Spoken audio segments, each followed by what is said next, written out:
Yo, what's good? What's good, YouTube? This is Stormybman, and I am doing a test run of StreamYard. I'm trying to learn how to use the StreamYard for a broader perspective of, you know, reaching out to the brothers. What's up, St. Cruising? Gil Coles, salute to you. Just trying this and hoping that I could get positive response.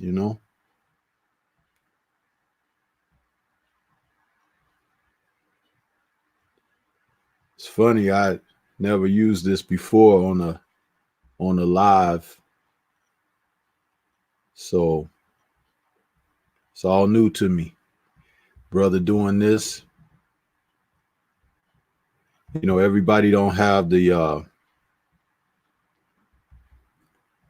audio feed that I have, so I'm trying to broaden the horizons, so to speak.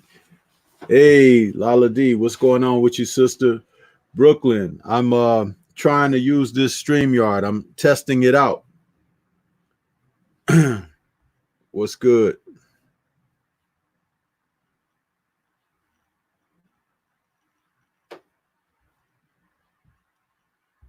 Let's see if I could do this.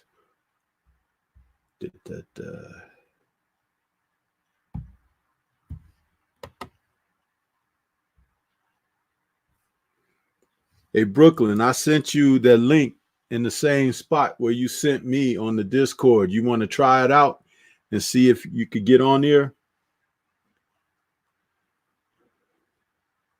Just trying to expand the horizons. Drew Titan, what's going on with you, brother? Let's see.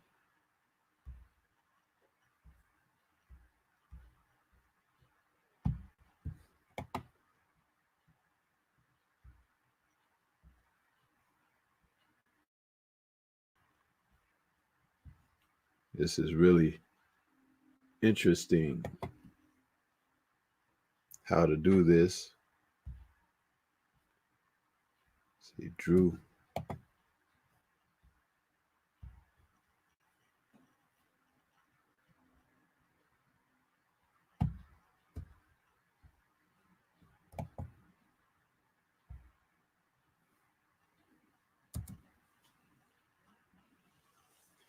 Hey, Drew, I sent you one also. If you could check your on the Discord, the messenger conversation that we last had, I sent it to you.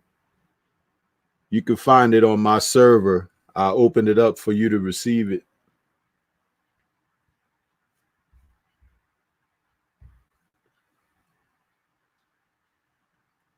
'88 Sports Talk, what's good with you? J.A. Dixon, what's happening? Let's see.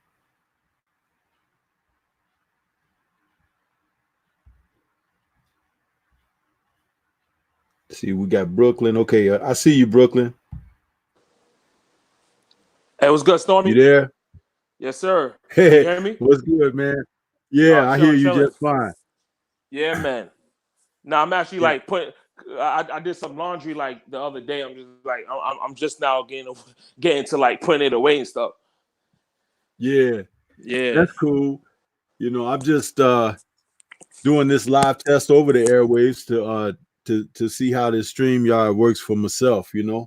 Oh yeah. Like I said in the chat, like StreamYard. I mean, I remember doing like my first like test stream, like my first test on StreamYard and like using it. Like I'm like, man, it's pretty easy. I feel like really easy, self-explanatory. You know what I'm saying?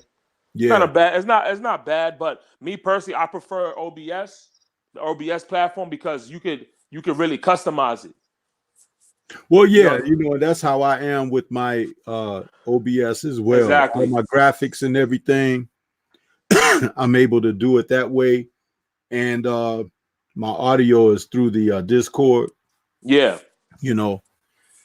But I'm just trying to open it up a little bit because, I'd like to have someone on there like Laws D and Tyrone and those brothers. Oh yeah, And I'm trying to expand it a little bit for because I sure, don't for want to sure. disclude anybody. Yeah. Because And not like everybody's on the Discord. Yeah. I was trying today to do the In the Eye of the Storm with Trap House, and he was having a hard time. And it was time for us to go live, and I didn't have enough time to break him through because I thought we were gonna have time before airtime, and we didn't.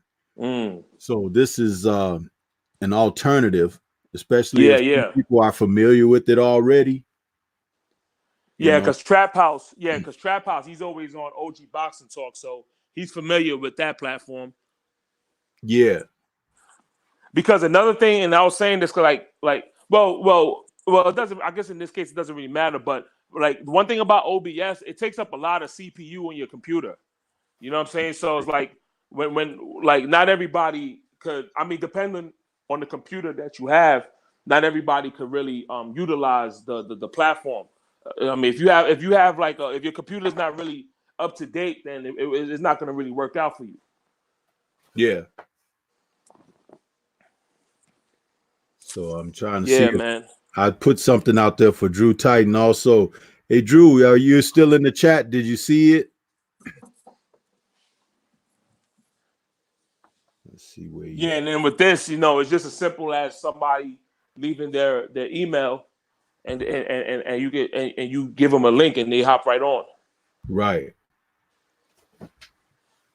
Yeah, because I've heard people been saying like they've been having issues with StreamYard. I mean, StreamYard, and they don't really like it. But me personally, like I think it's perfectly fine if you ask me.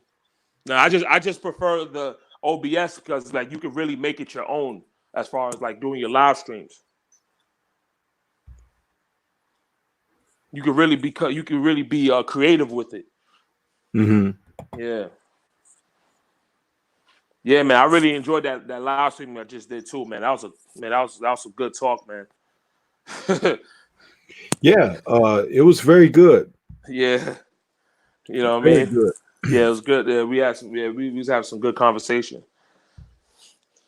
And like I said at the end, like I like that little back and forth you and Canvas had. You know what I mean? One thing with me, I don't mind that type of energy. You know what I'm saying? It is what it is. Yeah, Just yeah. boxing talk. You know what I'm saying? And I spoke passionately. Some people might even thought I was mad, but I wasn't. Yeah. I was like, man, I'm out. That's all I got to say, Yeah. But I was still on the show. I was still listening and everything. Yeah, for sure. But no, and when it comes to Wilder, I speak passionately about and for him because there are too many people trying to discredit the man. Yeah. And man, this is a guy we haven't had a champion like that, baddest man on the planet since Ali. Yeah. I mean, you look at all the heavyweight champions that have come since Ali. None of them have been a people's champion like Ali. Yeah. So when you see Deontay Wilder, here he comes, and no, he's not like Ali in the style of fighting. He's not like Ali in his physical appearance, but I'd be damned if he's not like Ali as far as the strength of character and belief in self and his overall prowess in the sport in which he participates in and how he represents. Absolutely. So that right there, I can get behind that any day of the week. Hey, and we've had good champions. We've had Lennox Lewis. We've had Holyfield. We've had Tyson.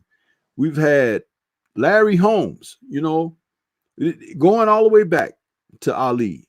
Frazier, Foreman, none of them have been like him until we see this guy. Yeah.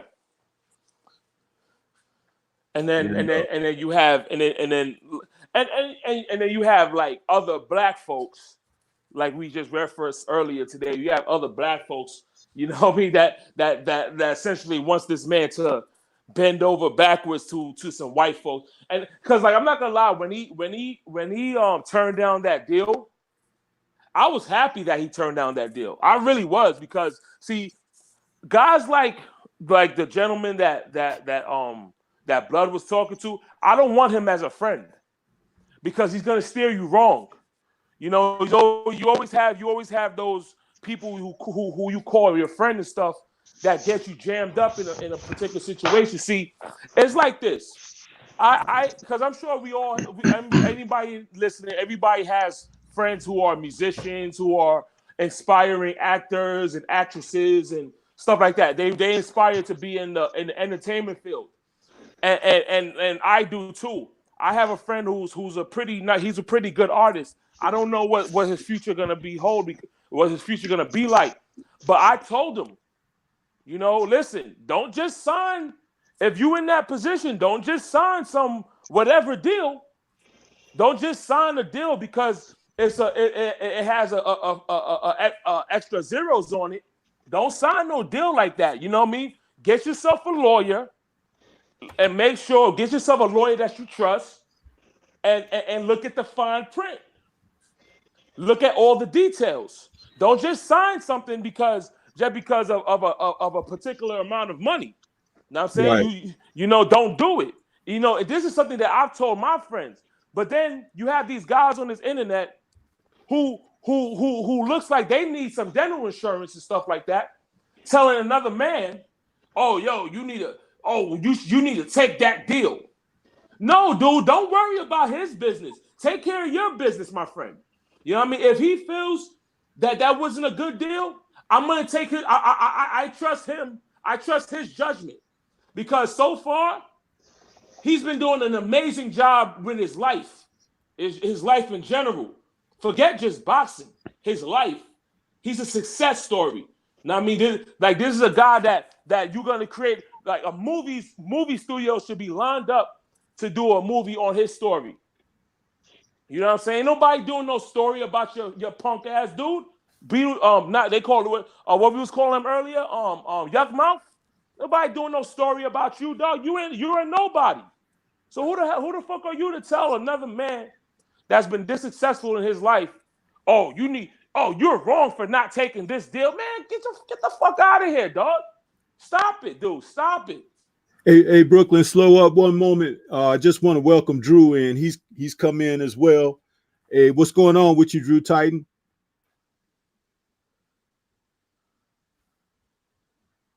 You there? You're on mute, I think, Drew.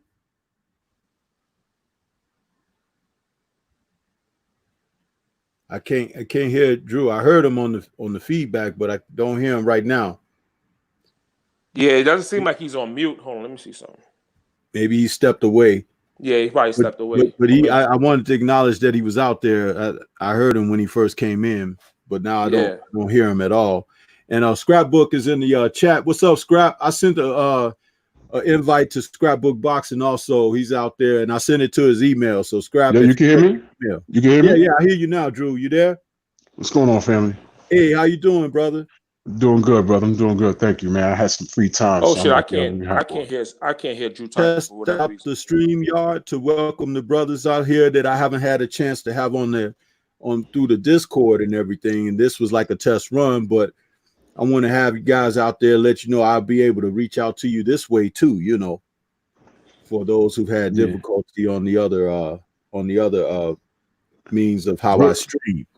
But Brooklyn, we got followers out there in the chat, so it's good that we all out here like that. Hold on, hey Stormy, I'm gonna get out because for whatever reason I can't hear Drew Titan. Okay, that's weird. Out, you want to come back in? You're welcome. Yeah, to come back in. I'm gonna go on my laptop real quick. Okay, I'm gonna see if that works. Hold on, give me 1 second. All right, well, you can hear me though. The chat can hear me because I can't see the chat right now. Yeah, I hear you just fine, bro. Can the chat hear me? The feedback off of another device, so I'm hearing everything very well. Yeah, I was at work today, but I was off and on. I was able to catch some of Blood Boxing's stream with this guy. Yeah.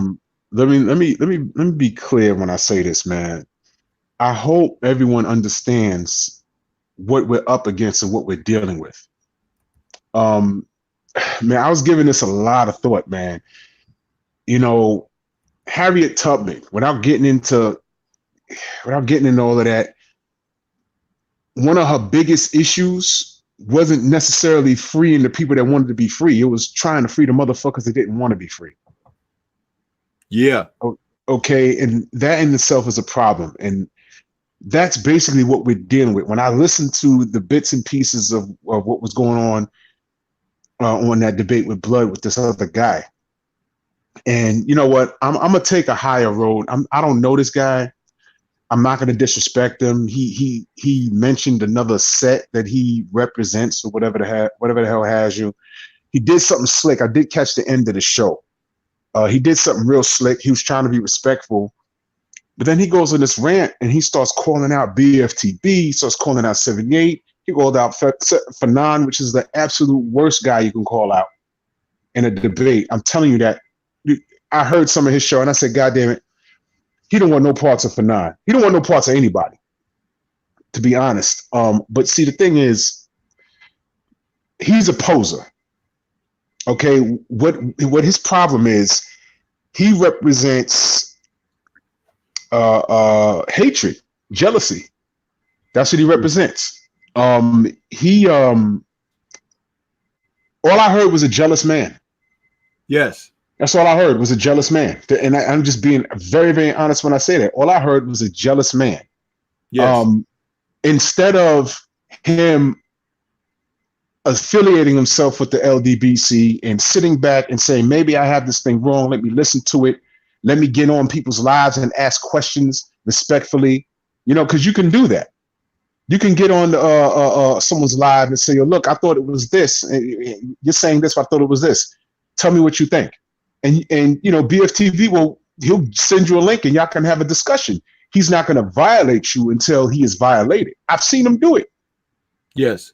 I mean, hell, this clown from the UK, AD. This dude. Him and BFTB went back and forth, but BFTB gave him a wrench. Yes. Gave him a wrench. And then after AJ came to New York and got smacked around, you know what I mean? He disappeared. But I used to see him in the chat on the Boxing Voice. And I'm like, there, this dude go right there. But he ain't go to, he ducked BFTB since June when AJ got smacked around.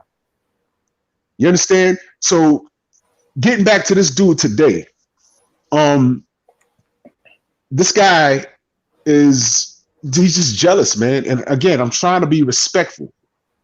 All right. But the guy's jealous. The guy's jealous. And this is what you're dealing with in our community. What we do in the LDBC, I take it so serious. And for those that don't know, I was around for a long time. I didn't have a channel, but I was listening. Right? I was listening. And to be very honest, somebody in my household had a channel, and I was just saving my favorite pages on their channel. So I just knew where to go. You know what I'm saying? And for those that are not familiar with who and what the LDBC is, just a brief history. It was the YTBC, and it came to a point where we were, especially at the height of the Floyd Mayweather Manny Pacquiao fiasco, it became very difficult to comment on boxing forums without being called out of your name.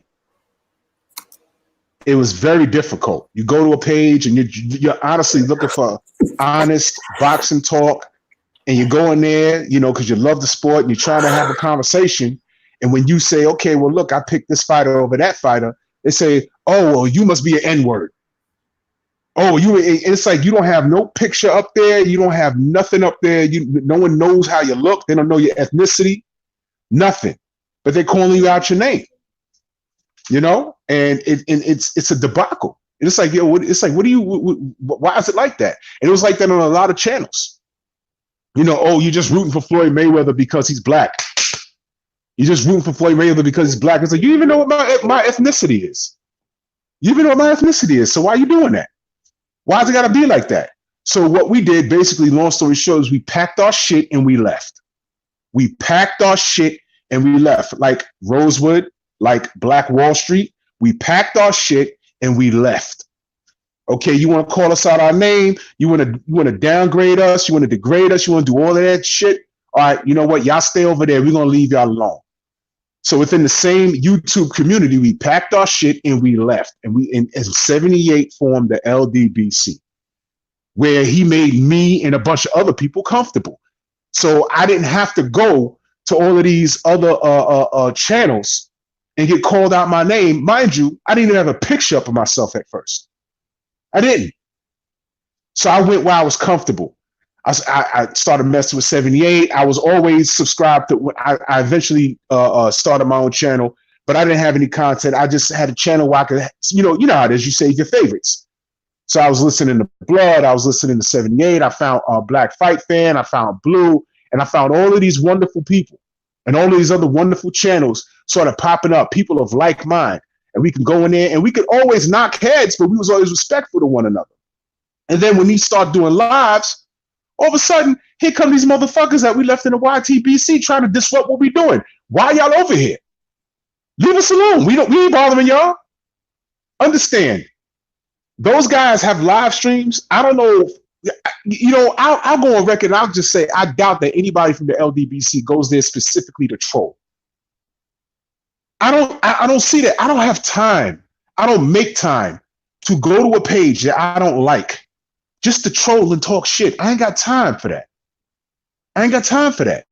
That's why I say, it's either LDBC or nothing. I don't know what's going on other channels because I don't go there. I don't know who this guy is. And he's clearly saying everyone in the LDBC's name for clout. I don't know what the hell is UGK. I don't know what that is. This is the first time I heard it today. I don't know who they are, nor do I care. That's the thing. I don't care. And again, I'm not talking bad about dude. I just don't give a shit about him. I heard what he had to say, and I was listening to bits and pieces of what he said, and I'm like, yo, that's not true. That's not true. That's a half truth. Why is he not answering the question? So then I go on break at my job, and then I turn back on my phone. Fanon is going off on him, and he's saying the same thing that I was saying. I said, yo, this dude didn't answer no question. And he's answering the question with a question. This guy's really not worth the energy. He's not worth the time. He's not worth the fucking debate. So Black Wall Street was burnt to the ground because they existed and they were thriving and they didn't need anybody. It was burned to the ground because they was hated. This is who we are. This is what the LDBC is. We packed our shit. We left, and we're self-sustained. We've grown. Fighters know about us. Fighters know about our mouthpiece. They know how important we are. You understand? In Black Fight Fan, he said on a couple of shows ago, when these guys, when their careers are over or they're trying to get their careers off the ground again, they're gonna have to come through us. Because old media ain't pushing them as it is. You dig what I'm saying? Absolutely. So we're very, very, very important. And what I'm saying is we have to be mindful of who we entertain.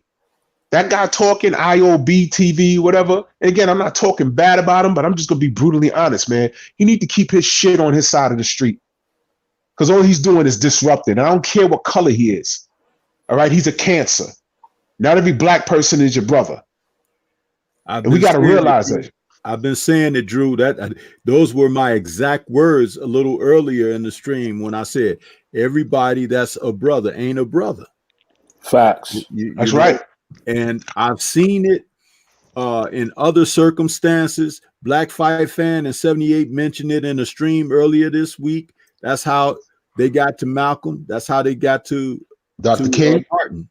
It's like the way to destroy is from the inside, not from outside, because inside is close. Inside is supposed to be family. Inside is supposed to be brethren. That's right. See? And you can't be harmed from the outside, externally, because you can see what's out there. You could brace yourself, you could prepare yourself, you can put up your shields and everything else and be prepared for battle. But when it's you standing next to me and you stab me in my back, You ain't prepared for that. I can't be prepared for that one. That's right. Nipsey Hussle was killed by someone in his own set. Exactly. You see what I'm saying? Exactly. So we can go from a small scale to a grand scale. It's the way of the Black Panthers were destroyed from the inside. Okay, it's the way of the world, and it's the story of us. Whenever we unite to do something, and you see, I'm gonna bring this conversation full circle. I've been going back and forth with this Deontay Wilder thing, and I didn't think, you know, I'm getting a little more angry about it than I should. You see, with Floyd, I understood why people hated him, but even knowing who he was as a person, you know, the whole time he was active, I refused to talk bad about him. I refused, and I didn't entertain it, because here's how a conversation about Floyd Mayweather would go. I start out with a conversation of boxing. That's how I always started out. And once the person that you're talking to can't really debate you on a conversation of boxing, what is the next thing they do? They start talking about what he did outside the ring. Oh, beating women and getting arrested, and you know, his demeanor, and he's flaunting his money, and I don't like him as a person, and you know, they have to take the conversation somewhere else. So at that point, I say, okay, well, I've won because I'm talking about boxing. But you see, I'm not gonna talk about him negatively with an earshot of a hater, because I'm not gonna give them any goddamn ammunition. You don't hand them the bullets to the gun. You don't do that. Now, is he a role model? Fuck no. Is he an asshole? We have a lot of evidence that says he is. But you know what? In the grand scheme of things, I never spoke bad about him when he was active, because we didn't need that. The other cultures never do that shit to each other. They never do it. You know, outside of being a pedophile or something like that, whatever, I'm not going to talk bad about you. I mean, you do have to draw the line at some shit. You understand what I'm saying? But I refuse to talk bad about the brother. All right, when his career was over and then he starts taking pictures with Trump, whatever, fine, then I'll go in. You want to talk about him as a person? I ain't got no problem. But when he was active, I refused to. Why? Because I was here on YouTube getting called out of my name. Before there was an LDBC, before Drew Titan had a goddamn page. Okay? I was here for that. I was reading that. It was a free-for-all. So every time he won, I celebrated, and I had nowhere else to go.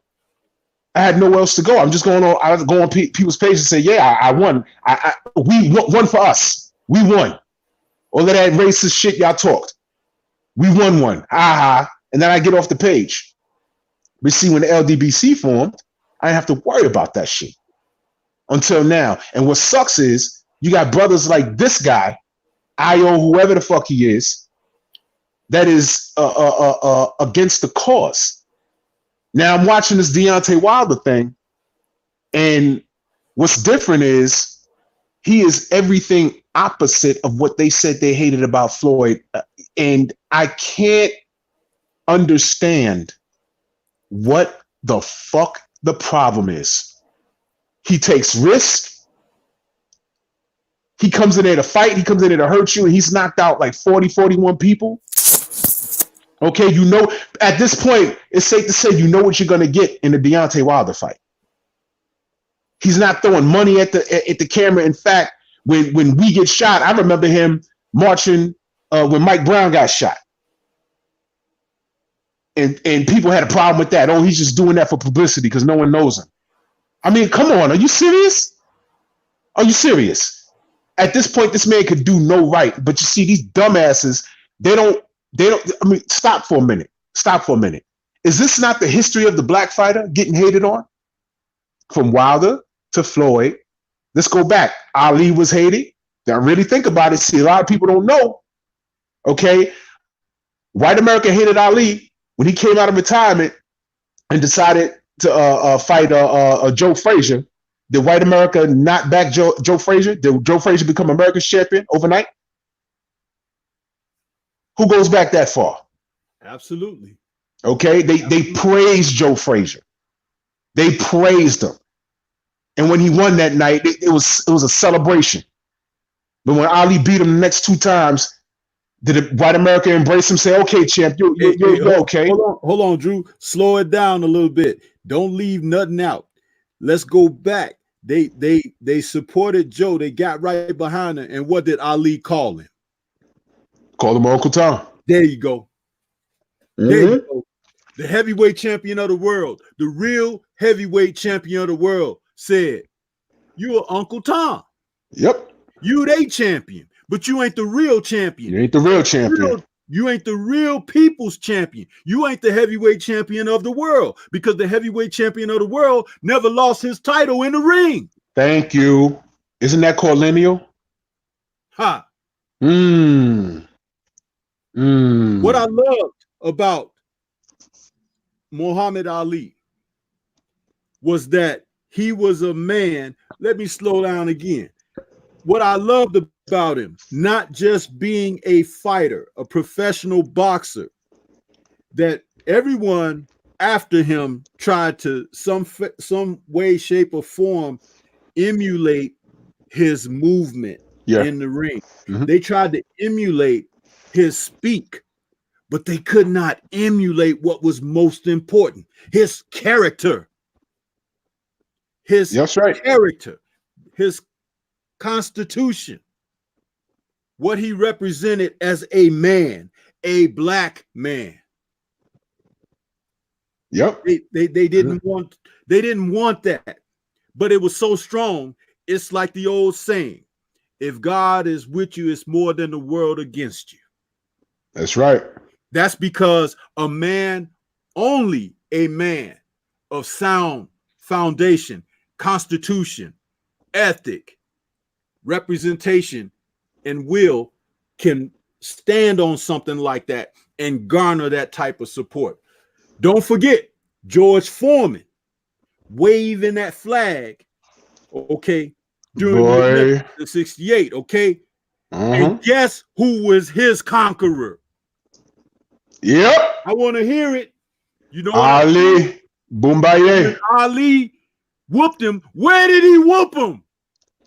On the continent of Africa. The original man. That's right. So there's a lot of symbolic. Bro, he don't make mistakes. There's a lot of things symbolic behind that Ali win, man. There's a lot of things symbolic to win right over people's head. And you see, I just got flagged on Facebook for 24 hours yesterday. You know what happened? You know, I'm arguing with this Deontay Wilder thing. Yo, Kurt, what up? Curtis Anderson in the building. What's good, Kurt? Want to say greetings to Kurt in Brooklyn. Came back too. How you doing, Kurt? Hey, what's up, Drew, Stormybman, man? What's going on with y'all, man? Good, man. Chilling. Just having this good talk, man. I wanted to let Drew finish his statement. I gave an interjection there. Then we'll come back to you, Kurt. Go ahead, Drew.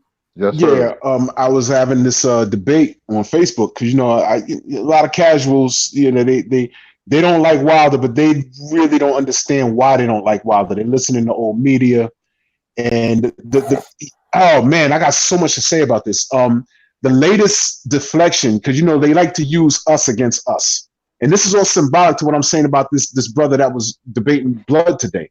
They like to use us against us. Now, this brother that was debating blood, Fanon pointed out, and I think BFTV also pointed out, he's going to get love from the UK guys. That's going to be his audience. And they're going to use him against us. Okay, they're going to say, look, not all black Americans like Wilder. Look at this guy who has a good amount of a following. You understand? And what's happening is I'm trying to tell these brothers, if you don't understand exactly what's going on, what you don't need to do is jump on a bandwagon of hate for this guy. Get behind him and do your own homework until you figure out why you don't like him. All right. And when I say what they do is how to use us against us is the latest argument, if you haven't noticed, is Mike Tyson versus Deontay Wilder. Have you been seeing that lately? I've been seeing that a lot. And I got dudes on Facebook talking about, oh, this is what Mike Tyson would do to Deontay Wilder. And they show him knocking out some dude. And I say, yo, how about this? My man Kyle. I said, Kyle, how about this? Do you even know the guy he's punching in the face in that video? He said, it don't matter. I said, it does matter. They showed the video of him knocking out Long with the afro. And I said, here's the problem. That guy is nothing like Deontay Wilder. And I said, Kyle, what was you doing in 1985? He said, I was just born. I said, Kyle, listen, Mike Tyson fought 13 times in 1985. I want you to go to BoxRec and look at 1985 and point out the killers that he fought. He tells me it doesn't matter. I said, okay, so go to 1986. He fought about 11 times. Point out the killers. Now, here's the trick. Trevor Berbick is on that list. You know, he couldn't point out one killer, and he just totally overlooked Trevor Berbick. So you see, this is the level of incompetence I'm dealing with. You understand? So I tried to explain to him, and I said, yo, I actually stopped debating on the goddamn Facebook, and I called him. I said, Kyle, you got to stop degrading Deontay Wilder because you have no idea what you're doing. You have no idea what you're feeding into. All right? This is fucking Muhammad Ali and Joe Frazier all over again on a lighter note because, you know, Mike's retired. But everyone saw they sparked this whole big conversation about how Mike will whoop Deontay's ass. And I'm like, yo, scientifically, it couldn't happen. And even in a goddamn video game, it couldn't happen. Deontay Wilder's style is all wrong for Mike. All right, from his height, the length, and the biggest part, he wouldn't be scared of him. You know what I'm saying? I said, do you know that Mike Tyson was getting his ass whipped by Evander Holyfield in sparring long before they met, like 10, 11 years later? See, these are things you don't know. I've spoken to old pros that seen the shit. All right, so Mike wasn't this invincible dog, man. He was marketed, you know, like Stormy, like you said, you know, MTV was just getting off the ground, and you know, it wasn't a social media era, but it was the era where media marketing was going through this change. And Mike Tyson, a lot of his career, if you look at it, really, is a lot of his hype. Because when he stepped up and fought top guys, I mean, really think about it. He fought top guys. He got his ass kicked, man. I'm giving Trevor Berbick. I'll give him Razor Ruddock. Fine. You want to give him Spinks and Holmes? Fine. They were past it. But you want to give him to him? Fine. But he goes to prison. He wasn't doing any hard time. He comes out well preserved. The heavyweight division got popping. And what did he do? He got in there with Evander Holyfield, and we know what happened. And I'm not even talking about the Buster Douglas shit because they just, you know, I find people making excuses for Mike Tyson's losses rather than accepting the fact that of who he was as a fighter. And they use him and compare him, okay, and people don't even remember, once upon a time, Mike Tyson was America's favorite train wreck. When they threw a camera in his face, it was like, what's he going to say next? We love a Mike Tyson interview. He's always cursing, and we love that shit. But now they go to him for an opinion. You remember when they went to him for an opinion on Donald Trump? Come on. You go to Mike Tyson for an opinion on Donald Trump? You go to Mike Tyson for an opinion, crazy Mike Tyson now, the rapist he's a rapist. He did time for it. Regardless of how we feel about it, he did time. He was tried. He was convicted. He's a damn burnout right now, too. This is what I'm saying. But now you want to go to him and ask him about the American heavyweight champion. You know he's going to say something crazy. So his opinion matters enough now. And we protected him. And see, this is another guy. Mike was another guy I didn't talk bad about. I know he was fucked up. Let me tell you something. People who've heard me talk on this platform, they know I've been around Mike in a social setting. The Tunnel back in the days on the West Side out here in New York. I've watched him. Scary dude. Chasing bouncers around parked cars. Come on, man. It's the champ. What you gonna do? Beat him up? Get the fuck out of here. But I've never spoken ill about Mike. And then when I point certain things out, people say, oh man, why you hating on Mike? I ain't hating on Mike. I'm telling you the truth. I was there. And I was also there for his career. And I can also read. Okay, the truth is, in the 90s, when Mike came out of prison, he got beat up by Evander Holyfield, and we don't know how good he was. How would he have done against David Tua, Ike Ibeabuchi, even a tall Jamil McCline? What about the Klitschko's? Everyone was there when he got out of prison. What about Riddick Bowe? I mean, you get what I'm saying? These are the what ifs. Some things could have happened. Some things could have. But let's not act like he was the greatest thing you've ever seen since sliced bread. And now they're going to him for an opinion about Deontay Wilder. And they dig in such a damn hole. They go to hating ass George Foreman.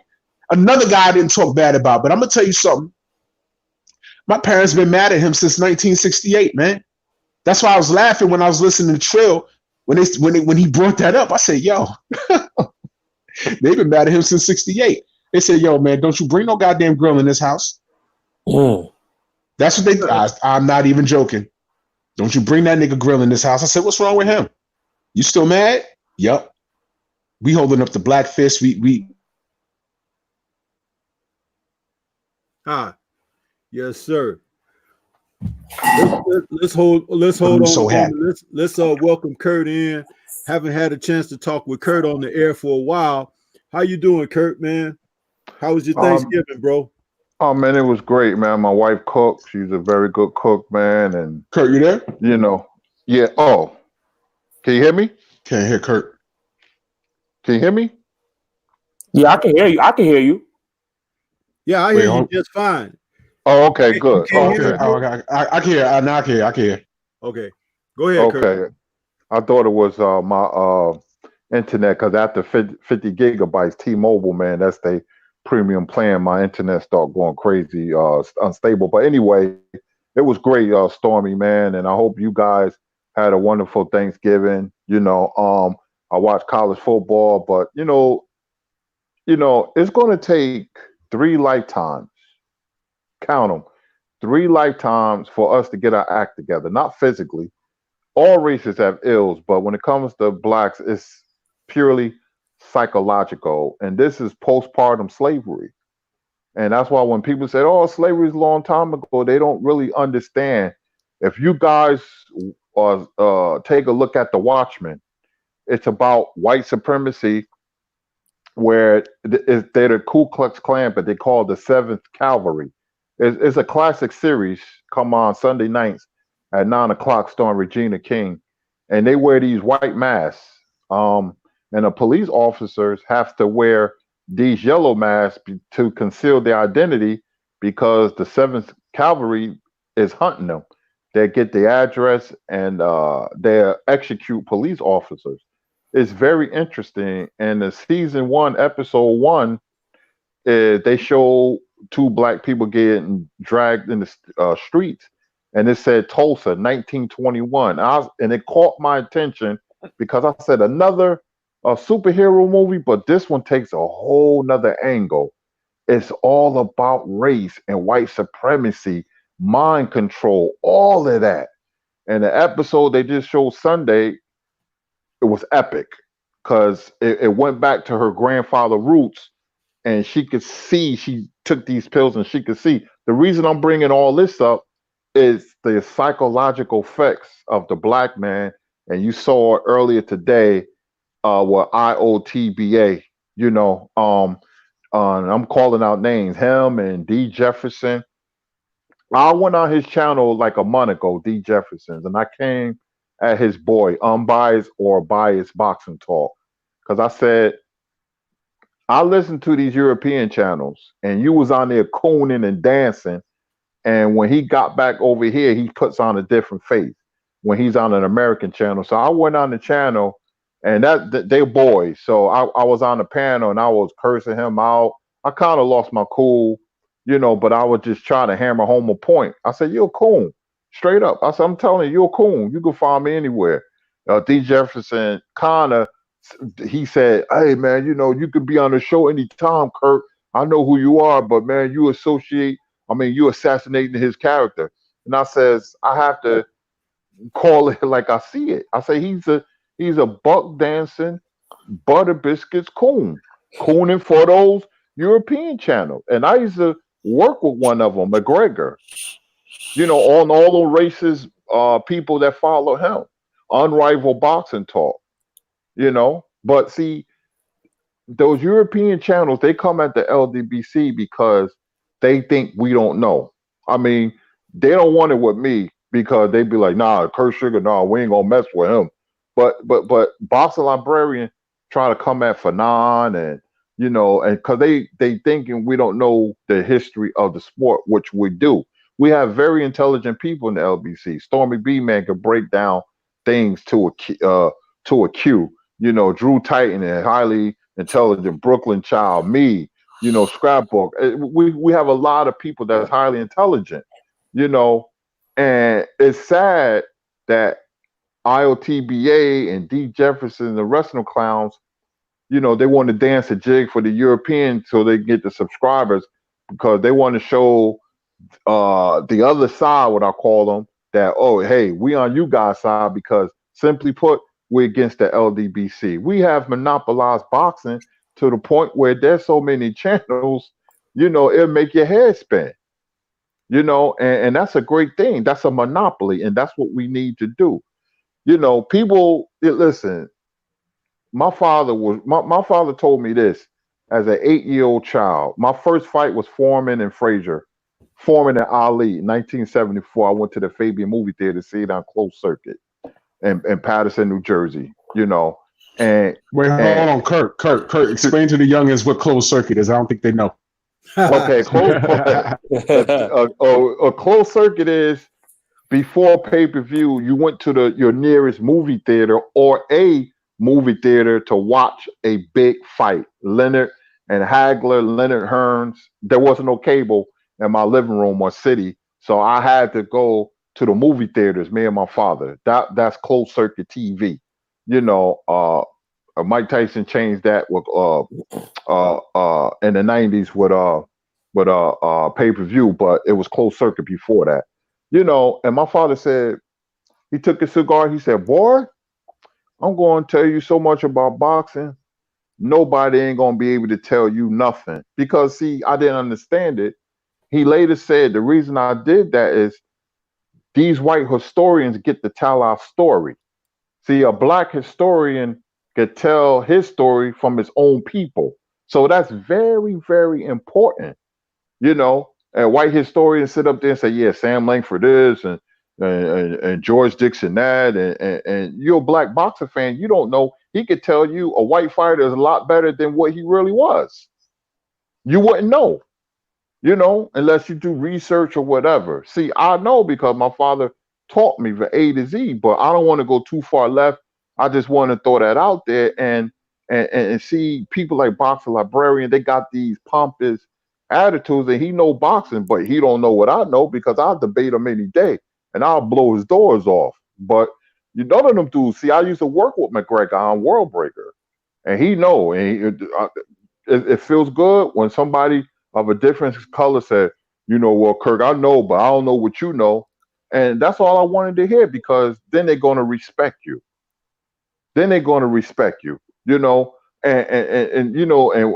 OATB, whatever his name is, man, it's very sad that you got non-European black dudes, man, or black dudes in general that's against Wilder, who's a stand-up guy.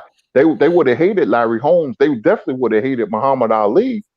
This race thing in boxing, this race thing in general, is very, very serious, man, because, see, they can't help it. It's almost an instinctive thing to them.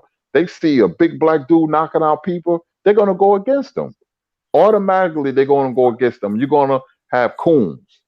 It's like whites use blacks to catch slaves, the self-hatred, type of thing, man. And it's real deep, man, and even though he kept saying, I respect blood and them, but yet he called out names. So he's being hypocritical. And he said, anybody in the LBC want it. And I kept saying, I want it. Give me some of that smoke. You claiming, what I'm saying, you want smoke with anybody, because that's what they banking on. We don't know, but it goes deeper than that. They don't like black fighters. See, boxing is a very compelling and emotional sport. And when you see a black man knock somebody out that looks like you, they don't like that. Regardless how liberal they may be, they don't like that. I'm gonna let somebody else cook. Yeah. First off, man, salute to the panel, man. I'm not gonna lie, man.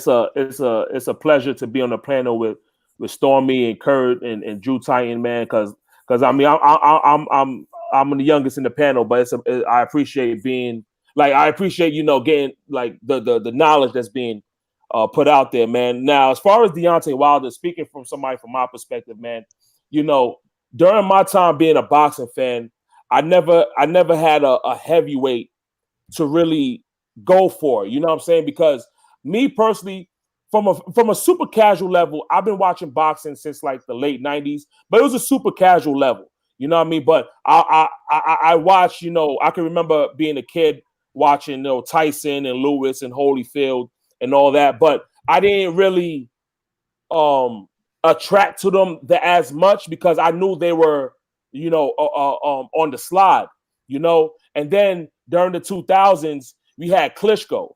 You know, me being a hardcore boxing fan, we had Klitschko. I'm not now. I respect what Klitschko did. The Klitschkos did. You know, I'm not going to say they were bums or anything like that. I'm not going to disrespect them in that regard. But you know, the Klitschkos weren't guys that I you know, clamored to watch. You know, there was never one Klitschko fight where I said, "Oh man, it's Saturday night, man, I gotta watch the Klitschkos." Hell no.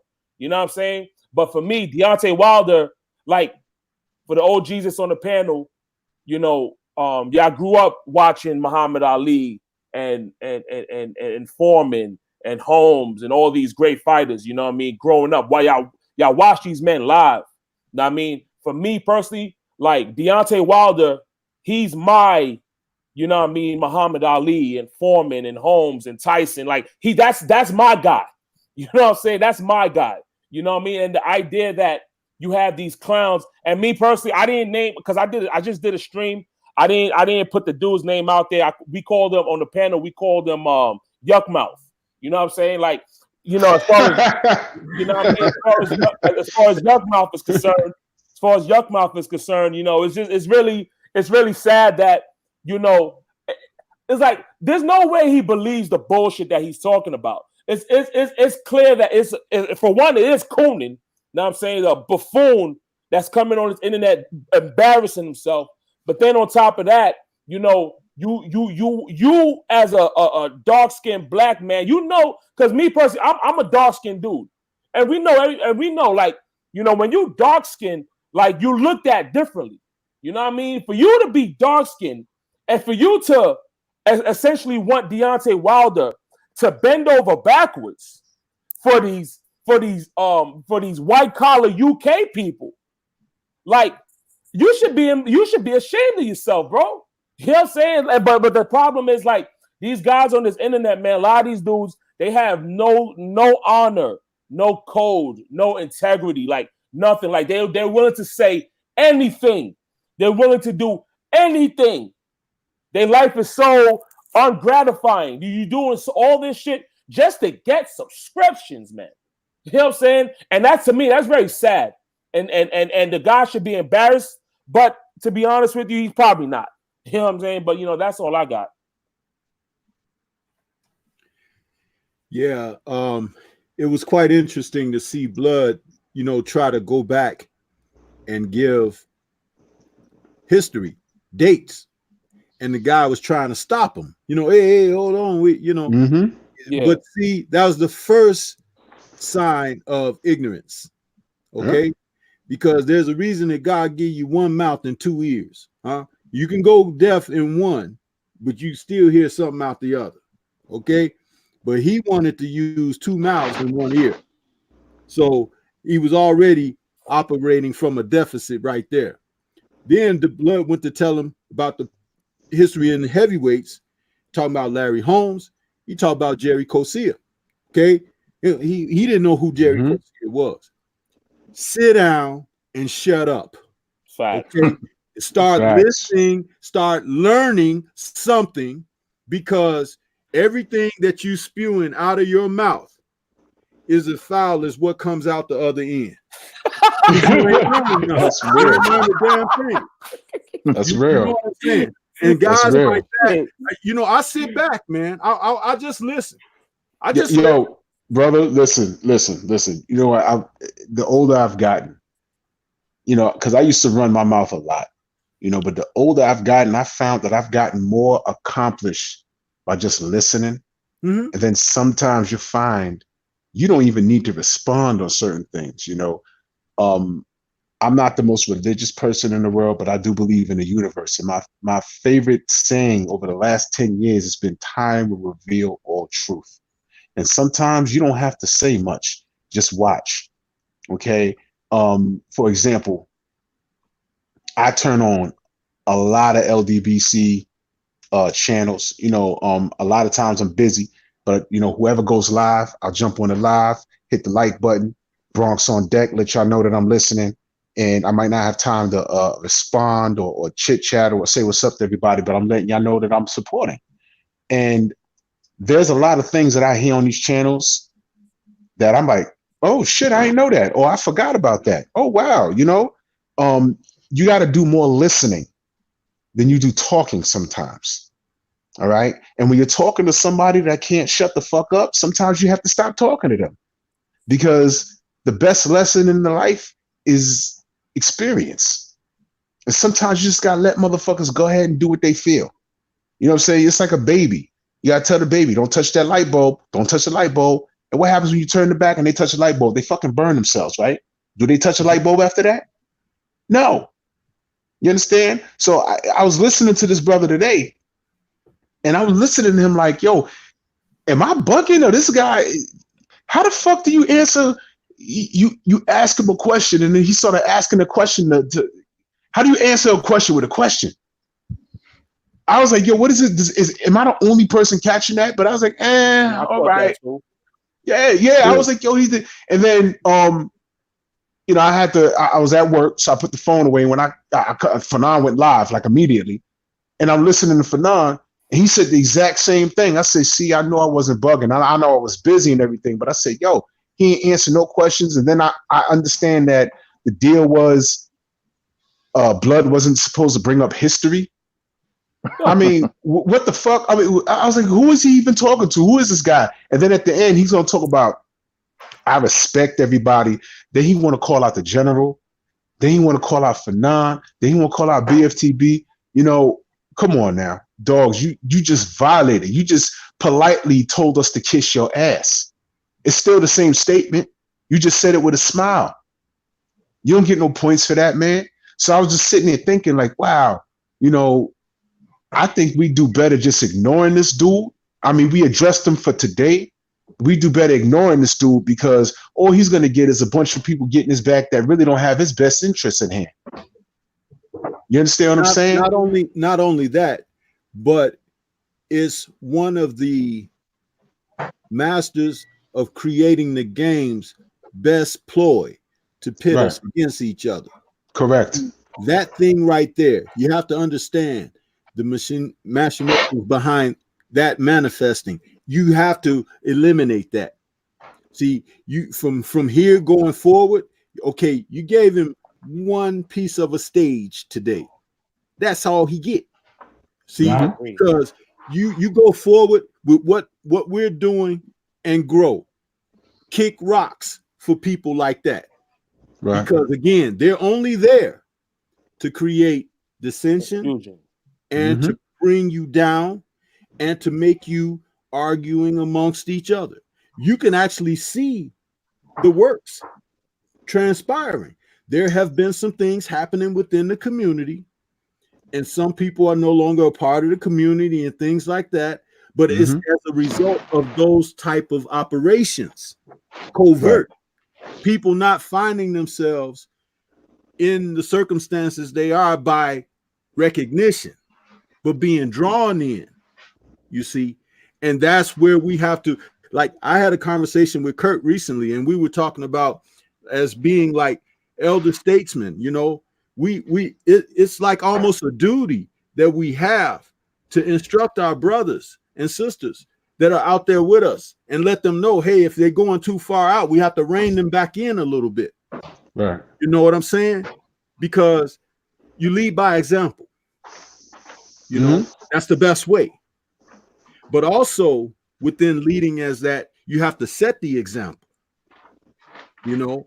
and understand how that works and it manifests. And you have to have people who will respect the example. That gentleman there didn't respect the example. Here is Blood, who is more than capable of providing him with information, but he was telling him, don't speak.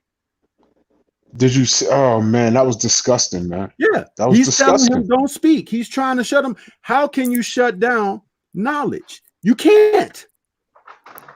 You guess what?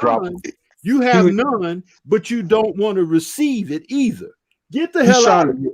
he's not trying to shut down the knowledge to say that it's wrong because he didn't even give him a chance to speak it. If he wanted to refute it, he should have let Blood say what he was going to say and then debate it if it was wrong, if he felt it was wrong, if he had some facts to contradict what he said. But he didn't even want to speak on it. Right. The man didn't know who Jerry Cozier was. The man didn't know who Jerry Cozier was. I mean, right there, I went back to work. That's all I'm saying. I went back. I said, oh, okay, this is over. This is over. The man said, don't bring history into the fray. And we're talking about the sport of boxing. Listen to this. Kenneth Johnson in the chat. Shout out to Kenneth Johnson. He says, my granddaddy used to say, when somebody can teach you something, shut up and put your brain in your hands so they can pour something in it. That's all, man. You accomplish more by listening, man. Like I said, like I go to everyone's channel. I don't give a fuck how old I am or how young they are. I guarantee you I'll find something in there that I didn't know or I forgot about. I guarantee you. You know what I'm saying? I don't shut anything out because I want to listen. You got to be a sponge when it comes to this thing, man. You got to be. Absolutely. You got to be. I'm still learning. I get accolades because of my knowledge, and I thank you, brothers. But I'm still learning. I'm not ashamed to learn from anybody in the chat, from the panel, anybody. If I can, I'll be like, wait a minute. He said what? He said it better than I would have said it. And you can never know enough about the sport of boxing, man. I don't expect people to know everything, you know what I mean, because it takes years, man. But when they root against certain fighters, basically what they're saying is that anybody that the LDB is for, we're against. That's basically what it is. And you just got coons who's on the coon train, butter biscuits. Do you remember? When he today? You know what I related to? What was the oh God, who was the candidate that was running for president against Trump and Hillary? The independent fella, I forget his name. I'm having a brain fart right now. What was his name? Is it Gary Sanders? That was his name. Bernie Sanders. Not Bernie Sanders. God, what is his name? Oh man, but he got on MSNBC and said, "What's Aleppo?" When they was talking about Aleppo, the crisis going on in Aleppo. He said, "What's Aleppo?" And they said, "Are you serious?" I said, "Oh shit!" I face palmed so loud it sounded like a shotgun. He said, "What's Aleppo?" They said, "Are you serious?" He said, "Oh, Aleppo." And I said, "Oh yeah, this guy smokes weed." What the hell is his name? It's right. I have his face in my mind, but anyway, that was the end of him right there. That was it. What's Aleppo? That killed him. All right, homie. Today he got killed with his statement. Don't bring up history. Come on, man. He's not worth. Listen.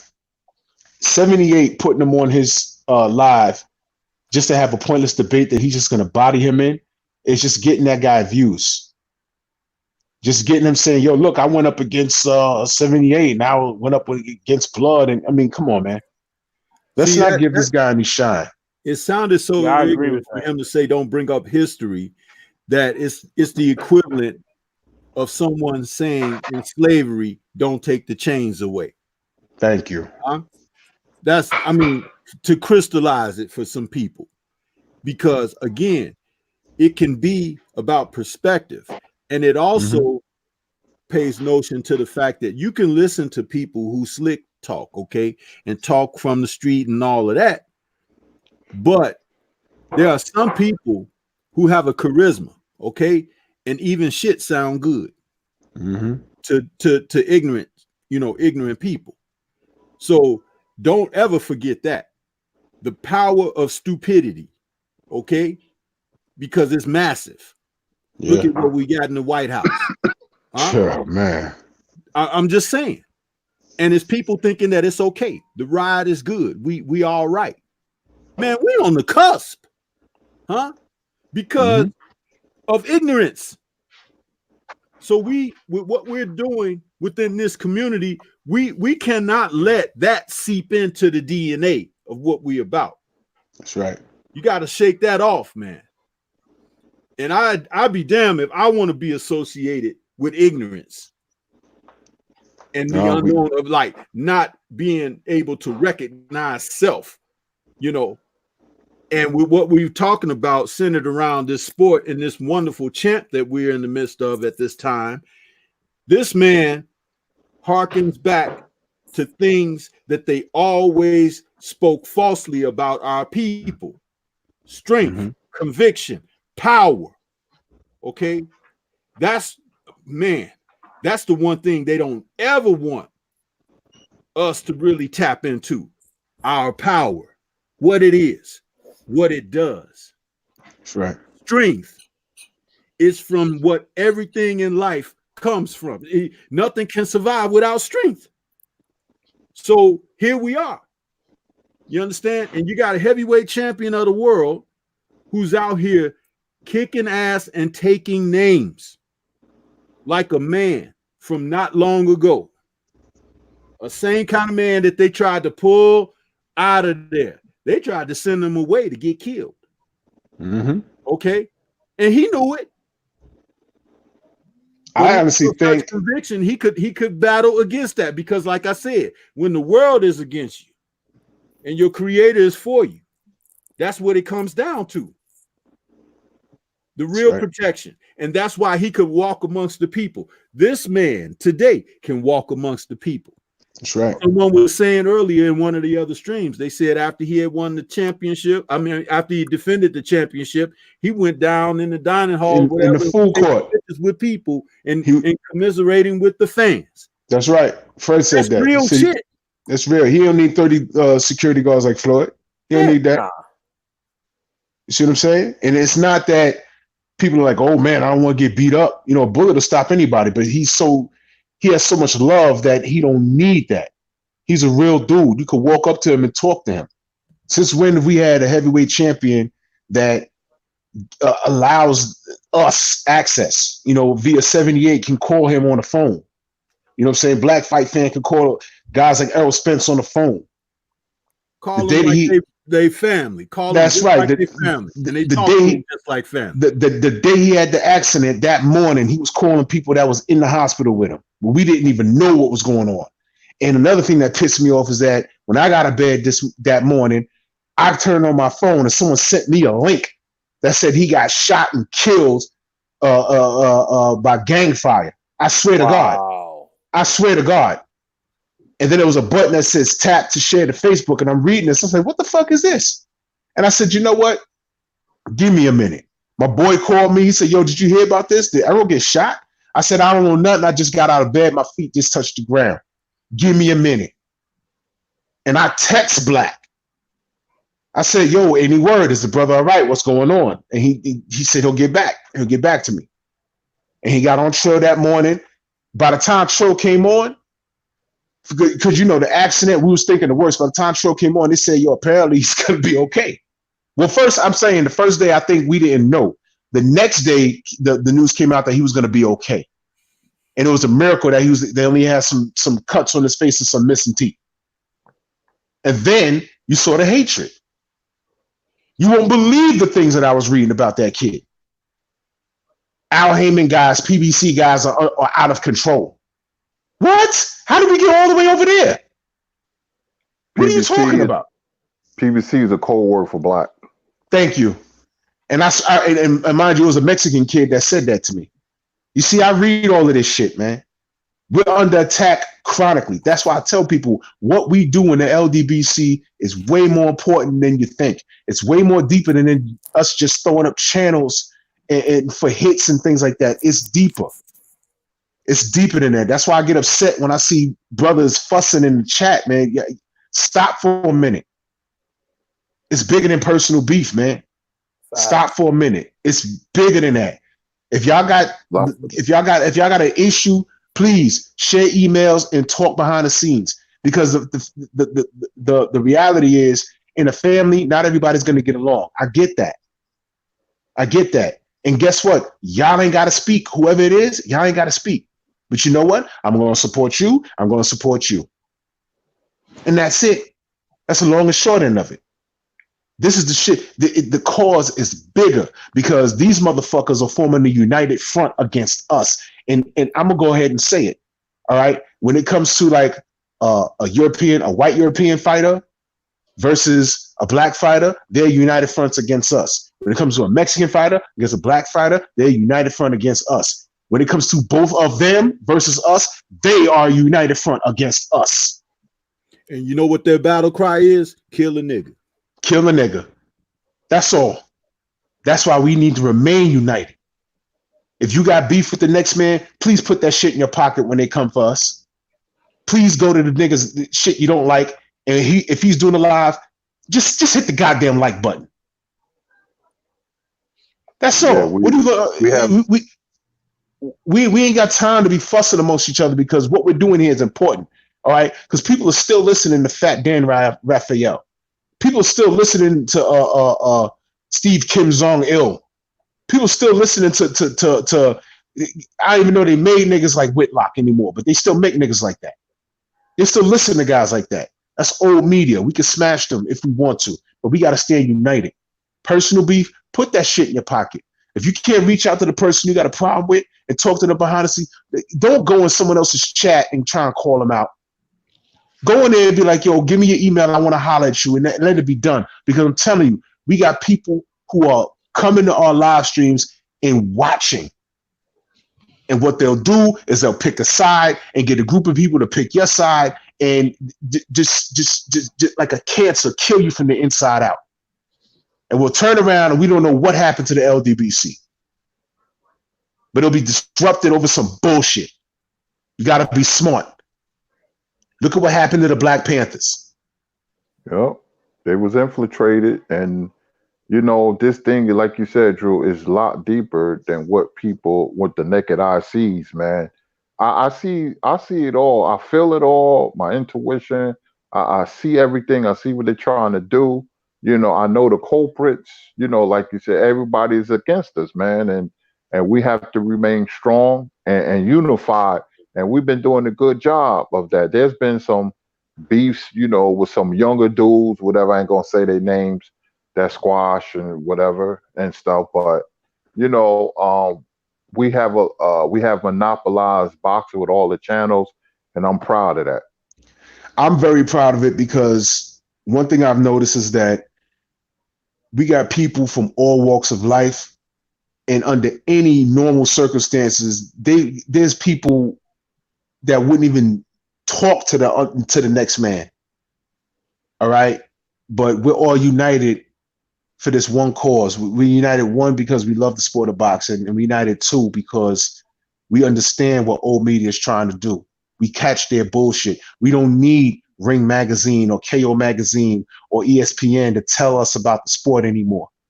Okay, because we have access to the same information they have access to. In fact, if we got guys like Fred and other people going to these fights, and you know, Boxing Ego and Dante, they're not LDBC, but they're close friends of the family. I fuck with them heavy, but they're going to these fights and getting information off their own dollar.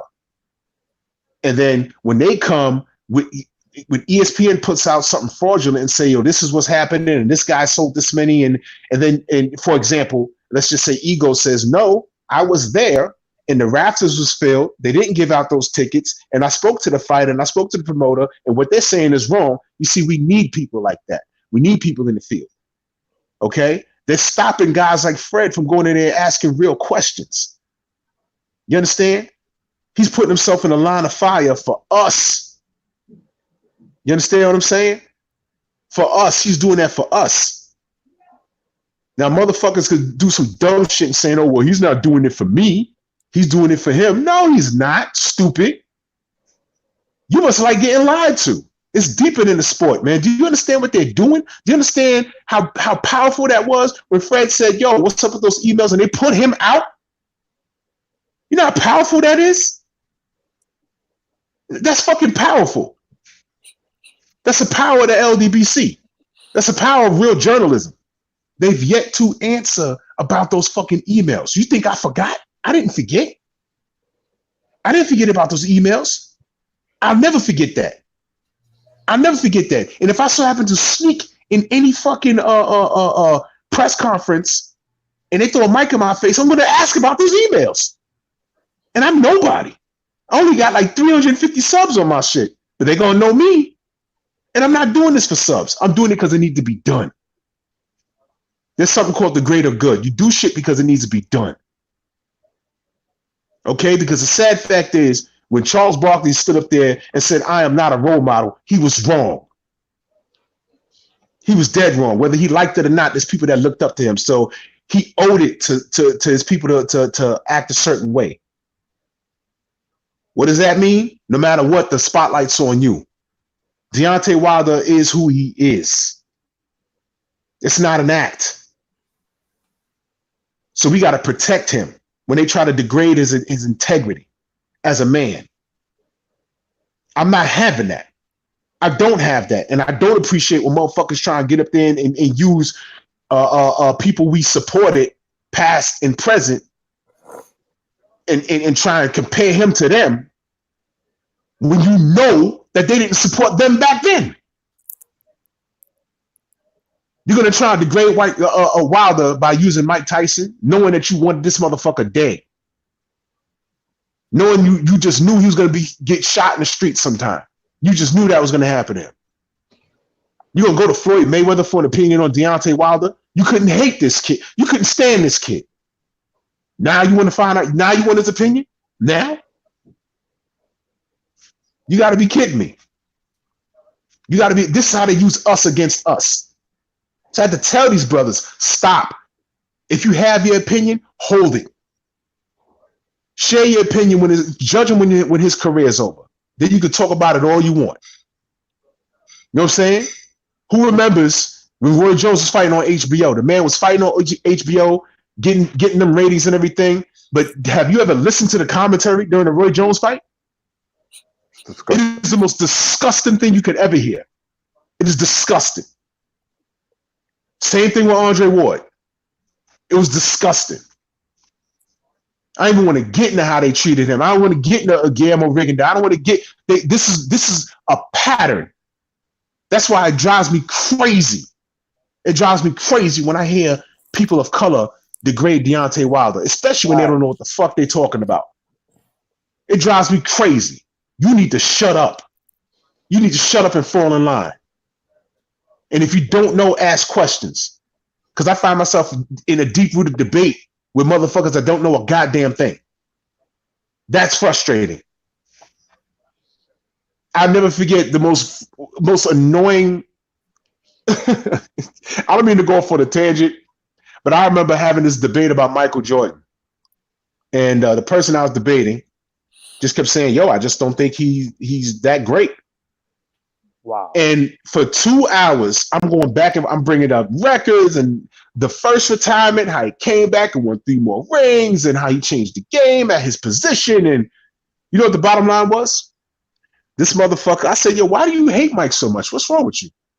You know what his bottom line was? I just don't like his face. You could have saved me at least 90 minutes of stats and everything else if you just told me that. If you'd have just told me that in the first fucking place, I wouldn't have went any further with you. You just don't like the man's face? Okay. So your beef with him has nothing to do with his career or anything like that. Okay, fine. This is what we're dealing with here. This is what we're dealing with. This is a level of shit we're dealing with along those lines. All right, if you're a person of color, man, I'm just gonna go ahead and say it because you know Mexicans back their guys, white people back their guys, and they want to. And when we back our guy, they want to accuse us of being racist. You know what? Fuck it then, because what's the true definition of racist? Loving your race, right? You're right. That's what it is. So if you want to call me racist, call me racist. All right. Whenever I see a black fighter that I may never see at 118 pounds versus the Asian versus the white guy versus whoever, I'm going to root for the black guy. Just know that. And I don't give a fuck if he's Cuban, Panamanian, American, Canadian. I'm rooting for the black guy. Just know that. But guess what? I'm going to say that. And don't you dare call me biased. Because you ain't know nothing about boxing until Lomachenko came in. Matter of fact, you thought boxing was boring when Floyd did it. But here come Lomachenko. Now it's the best thing you've ever seen. Here come Tyson Fury. Now it's the best thing you ever seen. But when Floyd was doing it, you wanted knockouts. Here comes Deontay Wilder. Now all of a sudden you don't like how a man throws punches. The fuck is wrong with you? Who do you think you're talking to? Who do you really think you're talking to? Fuck out of here, man. You need to wake up and smell the failure. You need to get behind this champion. Stop this shit, man. And stop all this pointless beef. We ain't got time for this shit, man. There's an agenda set against us. We need to counter it. We need to get on the same page. Get the fuck out of here. I'm gonna stop talking for now. Nah, Andrew, man, that was some great talk, bro. I want to touch on something with Deontay Wilder. It's crazy with Wilder how and I pointed this out in my the last stream I just did. It's like you have a Deontay Wilder that's on here literally knocking everything out. You know what I'm saying? Like, but that's not enough.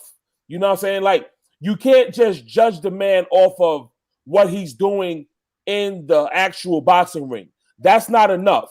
You know, now, you know, and I mentioned this. Now he has to freaking box like a Sugar Ray Leonard. I mean Sugar Ray Leonard or Sugar Ray Robinson. And then now he has to freaking be as quote unquote popular as Floyd Mayweather. It's not just about him just performing in the ring and letting the results speak for itself. Now you looking for other things to fucking to judge him on. And if he's not doing that, then essentially he's a failure. And for me, I say that's bullshit and fuck that shit. Because for one, you know, like I said, I'm not the most knowledgeable boxing guy in the world. But let me tell you something. Deontay Wilder can fucking box out here. Deontay Wilder is setting traps out here. Deontay Wilder is an excellent boxer. Deontay Wilder is winning. He actually is winning rounds outside of him knocking somebody down. You know what I mean? It trips me out when you got motherfuckers coming on here talking about with the Fury fight. Oh, Fury won every round except the knockdown. Man, no, he didn't. You know, the first time in boxing history the first time I've ever heard a situation where a guy gets a knockdown in the 12th round, but still people say, oh, but he won the rest of the round. Like, what the fuck you mean he won the rest of the round? He got knocked down. He got knocked out, actually. The fight should have been stopped. The fight should have been called off. But the referee did everything in his power to wake the man up, and he admitted it, and Tyson Fury admitted he was knocked out. You know what I mean? But it's just crazy how it's not enough for Deontay Wilder to just go in there, train his ass off, walk into the ring, perform, knock somebody out, and let the results speak for itself. But no, you want to, oh, what's his pay-per-view numbers? Oh, he can't box. Oh, this. Oh, that. It's like, man, come on, stop it, dog. You know what I'm saying? It's like, it's obvious it's an agenda against the man. And for me as a boxing fan, I don't think I'm ever going to root for a fighter more than I'm rooting for Deontay Wilder. I swear to God. I want Deontay Wilder, anybody he fights, man, I want to see him knock them motherfuckers smooth out, bro. That's just how I look at it. But yo, hey, Stormy, man, I gotta get going. I gotta go to the store real quick, but I want to say salute to the panel, salute to Drew Tyan, man. He was dropping some gems. Salute to Curtis Anderson, salute to Stormy, man. I just want to say, like, you know, I appreciate the knowledge that y'all bring in, y'all bring to the table. I'm always learning when I'm listening to you guys, and on my end, bro, man, I appreciate it, man. You know, and I'll be listening on for the rest of the duration. Salute to you, Brooklyn Shaw. Salute, bro. Hey, Brooklyn, thanks for stopping by, bro. No doubt, bro. All right. I'm trying to get Drew back on. He said he dropped off.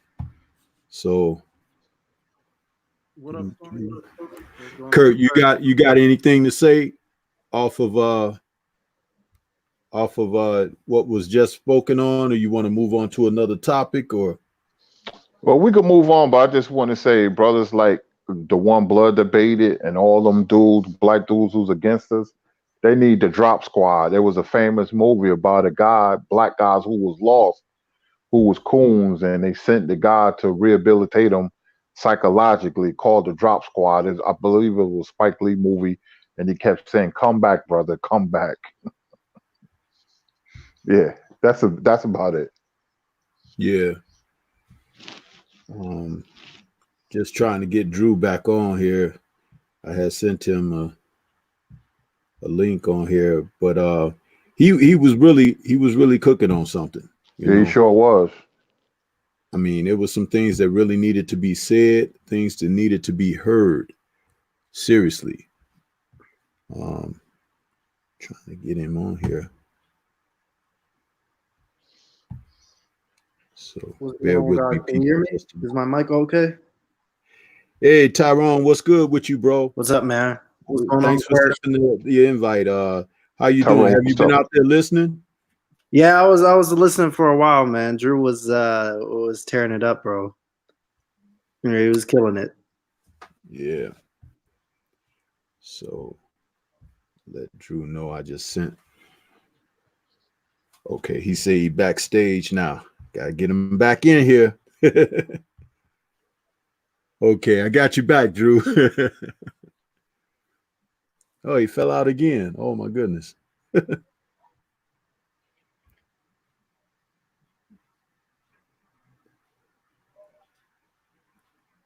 Pop back on, Drew. Yeah, so these are some even though it wasn't intended to go as deep as we've gotten here, these are some things that needed to be discussed 100%. And I don't mind this being a soundboard, a platform for that, because in all sincerity, I'm serious about these subjects. And every once in a while, you do have to break things down and get serious. For anybody that had a chance to tune into that conversation earlier today, you could actually see the negative aspects of people who don't mean you any good. You know, you could actually see it. It was blatant. What I took away from this was that this person used Blood's platform for a little bit of, free publicity and everything, knowing that the community would be tuning in and everything. It wasn't about trying to get support or anything, but it's more of a thing of like, look what I did. You know what I mean? That's why I said it should from now on be like, that should be the end of that, because it's obvious that they have nothing to bring to the table, anything of sound substance. We have a slew of historians, people who are totally dialed in with the information, who got, like Best Fight the Best says, the receipts, and have a wellspring of knowledge that works collectively on a daily basis, actually, with one another. So how can you challenge that coming to the table with nothing? You understand? But your ass in your hands, because and your ass on your shoulders, because you're actually coming trying to, out of spite, instead of supporting, you're coming to try to challenge something that can't be challenged, something that can't be refuted, because we deal with facts, we deal with sincerity, we deal with what's real, we have the history behind us and everything. I mean, come on, it's right there in your face. And here you are, you want to come out here and say, well, wait, we're not going to talk about history. Those who are ignorant of the past are doomed to repeat it. Huh? I'm done with my chains. Huh? Absolutely, man. Absolutely. Oh, go ahead, Drew.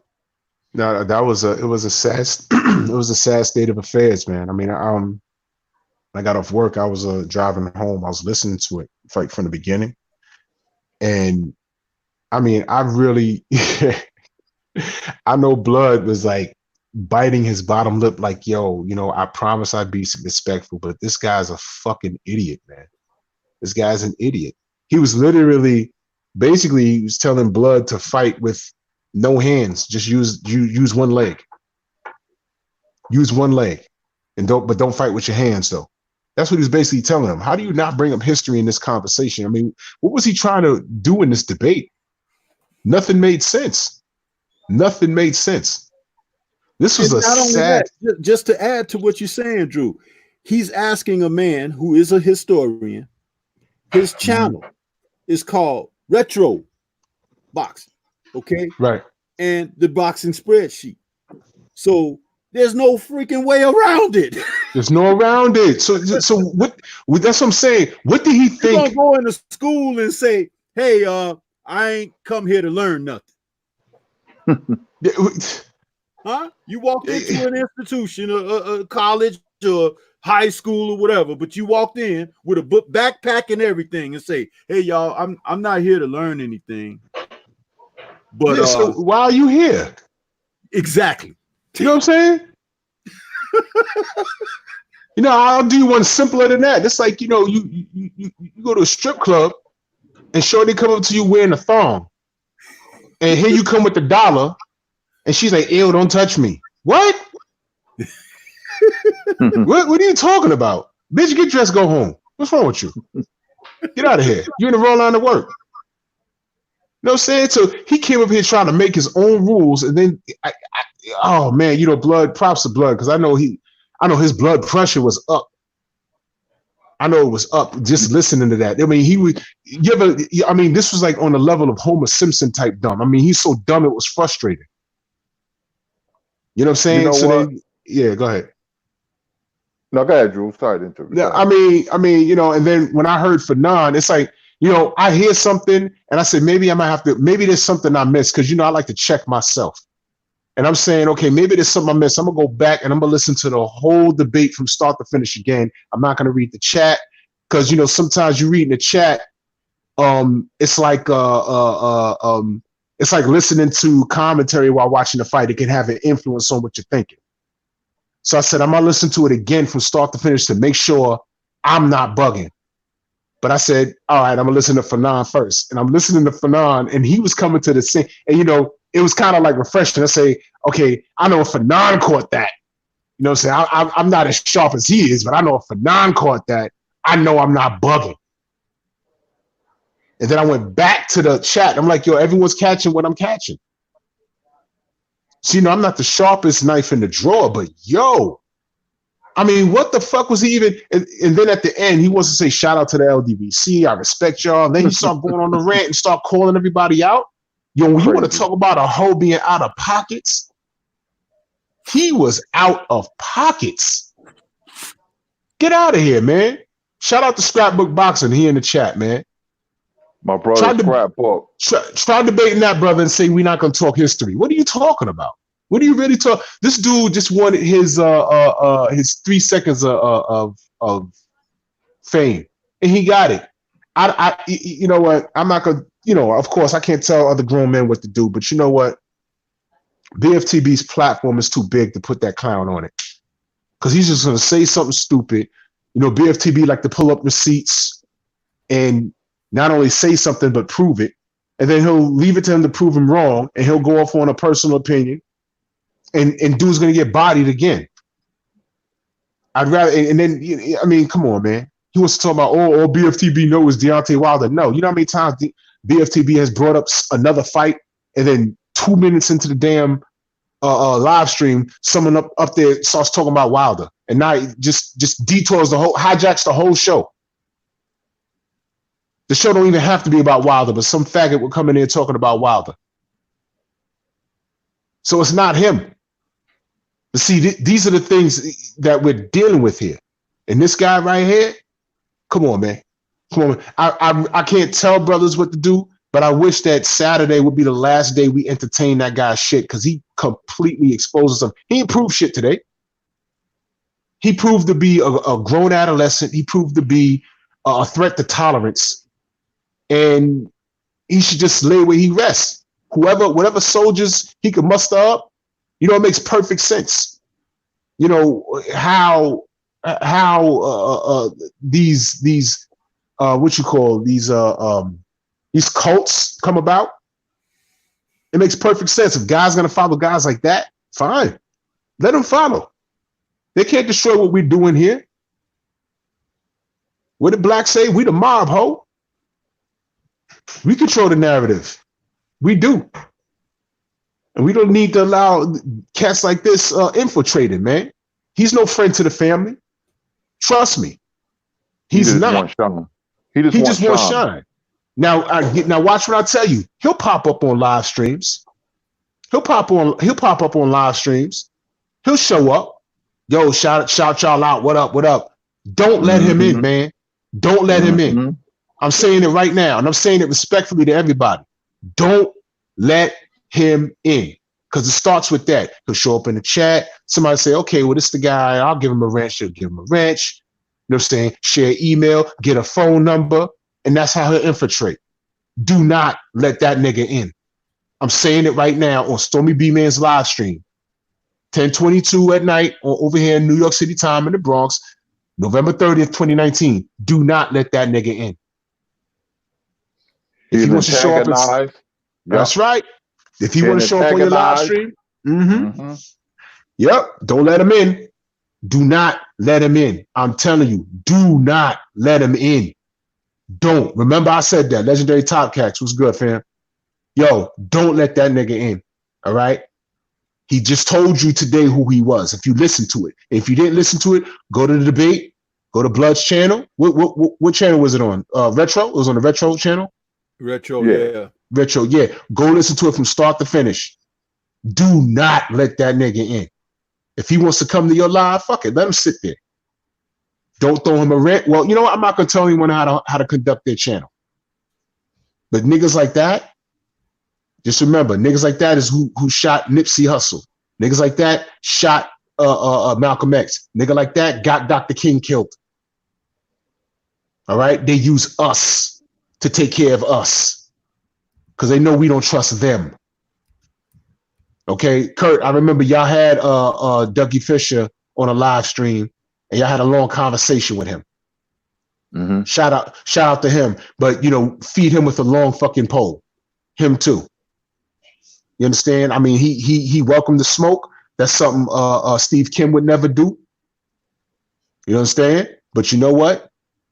They've shown who they are. They've shown who they are. All right. So we can have a conversation with them. You know what I'm saying? You listen, I had a long talk with a dude, and you know, I found out he was this was years ago. You know, I found out he was a white supremacist. Really? He ain't it was the weirdest fucking thing. He ain't hide it. So I said, yo, what's up with that? He said, listen. He told me, listen, that's a long conversation, but listen, he just felt his belief was he's a superior race. But he understands that he has to coexist with everybody else. He's not with hanging and lynching. That's the old way of thinking, but he's with monopolizing things. He told me straight to my fucking face. This is a guy I worked with. Hey, okay? And somebody like that I respect, and not to cut you off, but real quick, for those who want to talk about psychological warfare when it comes to race, get Buy Hidden Colors or Rent Hidden Colors 5 by Tariq Nasheed. Let me tell you something. This is a guy, a white supremacist, who talks calmly, won't call your name, looks like a banker, wear three-piece suits. He said this, and everything in a nutshell. He says, it's more important to win than to be right. When said that, he said, that's what I've been looking for from a white supremacist. You see that? Now, this brother, not brother, but this cat that I'm talking about, his best friend in the world was a black dude. Wow. And that nigga was trying to tell me, no, well, you got to understand where he's coming from. You got to keep your friends close, but the enemy's even closer, my brother. You got to understand You got to understand. I said, what I understand is you on his fucking payroll, my dude. I work with him. You work for him. I don't give a fuck. He couldn't throw me $1 million and have me working for him. There's something called principle. You suck dick for yours. I'll die for mine. You crazy? Fuck you talking about? I don't give a fuck if he's respectful. I don't give a fuck if he ain't with killing or lynching anyone. I don't give a fuck. He's on some next level shit. This motherfucker, if he owns the property you want to build a house on, he's not gonna give it to you. This is who you're dealing with. And you trying to tell me I need to understand? I understand perfectly what he is. And I need to get the fuck away from him. But if you want to stay there, I can't save you. You see, now that nigga, he couldn't come in my house. Let me. I'm get ready to jump off Storm in chat, but let me say this before I go. Yeah. Mm-hmm. You know, there was a famous shootout in 1973 in East Brunswick, New Jersey. You thought the Black Panthers was something. They was nothing compared to the Black Liberation Army. They actually went out and blew up police stations, blew up police cars, and shot cops. It was just a chick. She's still in Cuba. Her name was Joanna Chesimard, and her minions. They used to go out and execute policemen. You know, go out there and look for the smoke, and they wasn't about no talking and marching. They was out there shooting people. Look it up. 1973, she shot a bunch of cops. She was shot. You know, then she fled to Cuba, and they still got a $2 million. Yeah, they still got a $2 million price tag on their head, but she was granted political asylum. She's from my way, East Orange, New Jersey, a town over. But she was the truth. It was, you know, because people then they had dual membership. You had the Black Panther Party, but the Black Panther Party, you know, they was about the 10-point system program. Even though they bear weapons, guns, but the Black Liberation Army, they went out and was 10 times radical. They was, you know, they had bomb experts on a team. They used to blow up, you know, police stations, and you know, that was brutalizing Black people and physically shooting cops. So she was the truth. But you know, the root of racism is redlining and privatized banking, because when they can keep the money away from a whole people, you know what I mean, economically, they could tell you where you live at, or they could stop you from getting loans for setting up businesses and living in certain neighborhoods. You know, so that's the principle of racism, man, where they keep their money away from you on a whole level. You know, not just certain people, but as a whole group of people.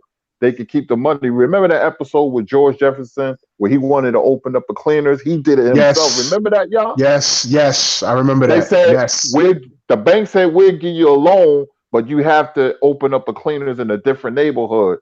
And he said, hell no. I want to open up one in my neighborhood. I'm going to do it myself. That was a great episode, man. And you know, you know, I mean, we can go on and on about different things, but I done read books about white supremacy, the Turner Diaries and Mike Keff, and you know, because you want to study your enemy ideologies to see where they're coming from, and that's what I did. I understand them perfectly, man. I don't work with them, and you know, I mean, I know how evil they are. I have to call it like I see it. But I'm gonna get off everybody, man. Stormy, thanks for inviting me, man, and I love building with y'all brothers, man. Check me out tomorrow on OG Boxing Talk, man, and it's always a pleasure, man. I'll be back on, man. I just want y'all brothers to have a good evening. No doubt, Kurt. Yo, I'm trying to get my Sundays off so I can jump back on OG Boxing Talk, man. But yo, I'll be listening. I can't comment much, but I'll be listening in the morning. But I'll be back soon. Absolutely, man. Appreciate you, brothers. Yeah, thanks.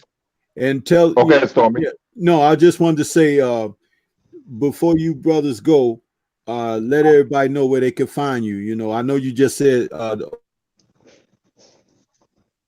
can find me at Curtis Anderson, aka Kurt Sugar. You can find me on OG Boxing Talk for non-boxing Sunday mornings, 9 a.m. Eastern Standard Time, and Blue Blood Live TV Monday through Fridays at 3:30 p.m.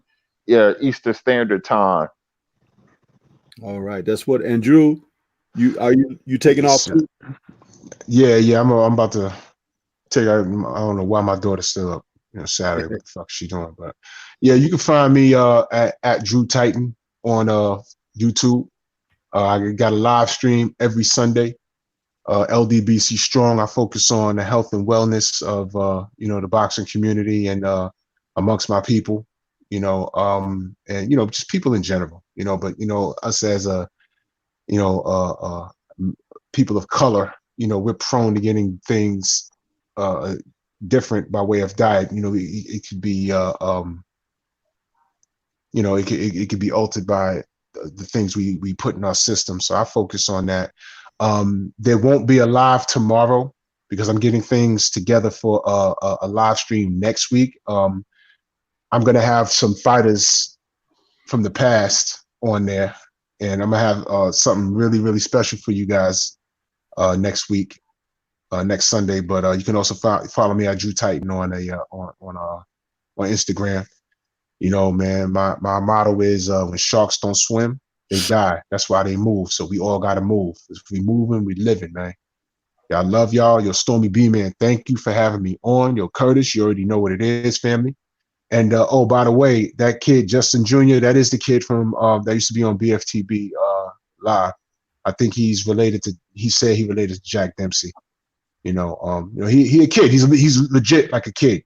But Justin, stick around at the lives.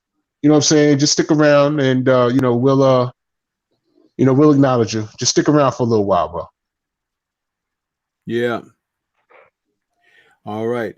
And my man Tyrone's been out there. He's got a little itty bitty baby channel. He's growing out there, and my brother Lars D and Tyrone. I'm bringing them over. I'm importing them. So how you doing, man? Tyrone, tell everybody where they can find you. I know you're a little quiet sometimes. Yeah, I just don't have much to say, man. I just be quiet and listen to what everybody has to say. I mean, I of course have my opinions on the sport. You heard them yesterday of how it's going, but I mean, I'm really one-two issue sort of a person. So whatever you guys have going on or want to say something, I just be quiet and listen most of the time.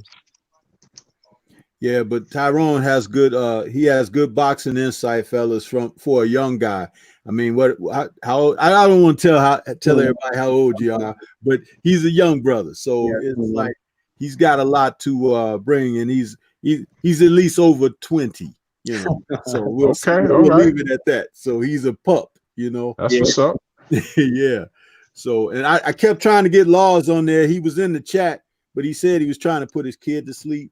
And Laws has been running some good content lately, and he's been inviting me on his streams. So I've opened the door up for him. And Laws is over there in the UK, and the brother is really, he's a LDBC supporter big time, from the UK. And he really enjoys the content that we have.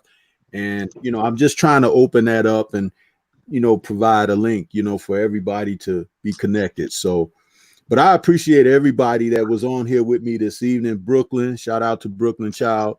He's out there. He has a Wednesday evening show, Brooklyn Child Boxing, and he had to go early. But for everybody that participated in the chat, I want to say thanks to everyone and you brothers that came out and made this. I actually titled this stream, which was going to initially be a test stream, and I titled it Friends and Foes. And the conversation just fell right under that title. That's amazing. See how the creator works, man, because that was very dynamic. And much respect to everybody that contributed this evening, man. And I hope to see everybody around again very, very soon. I could be found right here on the Stormybman channel. This was my first stream using StreamYard. I hadn't used it before, and it looks like it works pretty good for connecting people that are more accustomed to using this. So I thank you guys again, man. It was tremendous talk this evening. Anytime, brother. Anytime. Yes, sir. Yes, sir. All right. So I think we're going to sign off for now. We did about 2 hours almost. So that was interesting. The time flew by. So thanks again. And this is Stormybman checking out for now. Thanks to everybody that's in the chat. Shout out to the LDBC. Good night, everybody. Have a great weekend. All right, guys. Take care. Peace. Peace. Peace. Yep.